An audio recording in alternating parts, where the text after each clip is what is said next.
Now, what have you brought for us? This large thing I'm holding in my hand is a 15... Clean it up, Helen. Can I just say, this is what us botanists think you zoologists do all the time. You just pass around poo, have a look at it. Yeah. It's very weird. It's not poo. It is a 15-million-year-old whale ear bone. Tell me about the ear bone. I mean, we have obviously bones, tiny bones in our ear, but how does this one work? So we also have an equivalent of this, but it's like the size of maybe a small marble, so it's definitely bigger in a whale. The cool thing about this is really important for whale evolution. It helps it to hear underwater. So that's like a really key part of what whales did, because basically vertebrates, animals with backbones, began in the oceans. They were fish, and about 400 million years ago, some of them moved out, came onto land, evolved into all of us, mammals, amphibians, birds, reptiles. And then, after like 300 million years, the whales' ancestors just had enough of land and decided to sod back to the ocean. So this is like one of the things that happened to vertebrate Did you read life. a diary, or how did you know that? It's So all you had enough of diary. this. It's a very thick book, 300 million years. So you can chart the evolutionary progress of whales from sea to land and in some species back to sea again by the development of their ear bones. That's a real key thing, yeah. So this massive bone basically helps them to hear, because rather than air, it just it directs vibrations into their jaws and into their skulls, and that's how they hear. Does that mean that when whales lived on land that the sounds would be more specific rather than just...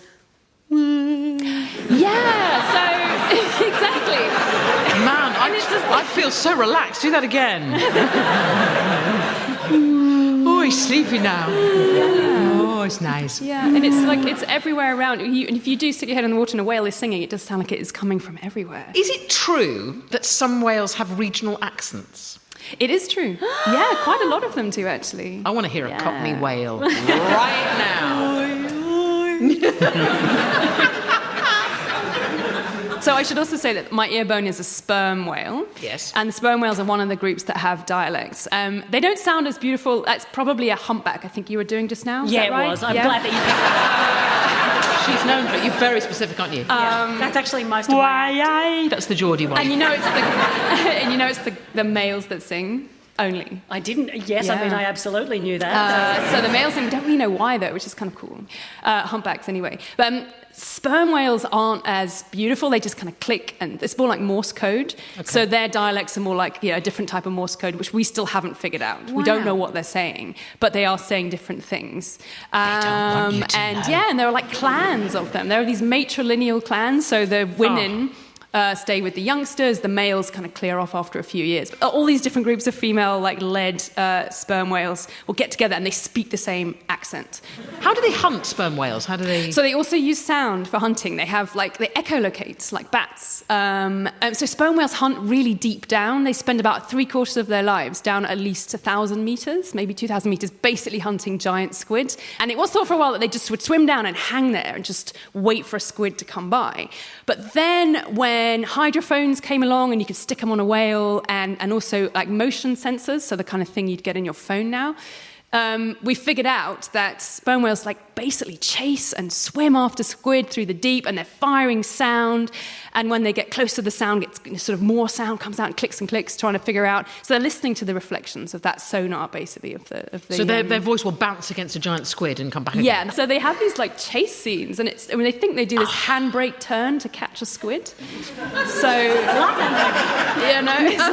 because they sit there, they speed up, and then they suddenly turn to the side and grab it. Is there a fact that when orcas chase calves of sperm whales, that the sperm whales click so loudly that it puts the orcas off? That is a possibility. And another thing that has been spotted and filmed a couple of times is a sperm whale doing something else to defend itself, which is poo-nado, if anything. It's God, of course it is. Yeah, I've seen that movie. Poo-nado. So they create a whirling geyser of feces. This is what zoologists do all the time. Well, for anyone listening who doesn't know about sperm whales, you've learned a lot more now, but this is what they sound like. Oh, that could just be the producer playing with some sellotape. But this is what a beluga whale sounds like.